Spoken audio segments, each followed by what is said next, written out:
আসসালামু আলাইকুম গাইস, আপনারা দেখতে পাচ্ছেন আমরা আসলে পাহাড়ি অঞ্চলে বসবাস করি। আমরা জব টপ করি এখানে।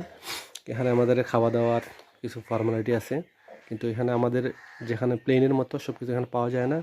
এখানে আমরা পাহাড়ি কিছু কালেকশন করে আমরা একটু করি, খাওয়া দাওয়া করি। আপনারা দেখতে পাচ্ছেন এগুলো পাহাড়ি ধনিয়া পাতা। হ্যাঁ, এটা হচ্ছে পাহাড়ি ধনিয়া পাতা, এটা হচ্ছে পাহাড়ি পেঁয়াজ, কলা, আর এটা হচ্ছে তেলেঙ্গু আমলকি।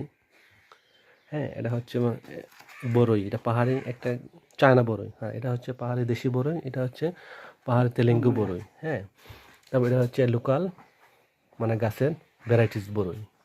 হচ্ছে পাহাড়ি ক্ষীরা, হচ্ছে এগ, সব জায়গায় নর্মালি পাওয়া যায়।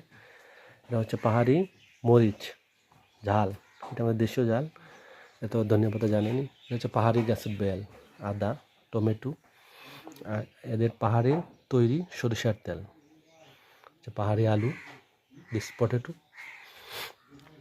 ওকে, ধন্যবাদ। আপনার সব তো দেখলেন, এগুলো আমরা এভাবে খেয়ে বেঁচে থাকি পাহাড়ে খুব কষ্ট করে। Okay, thank you watch this video. Okay, আসসালামু আলাইকুম।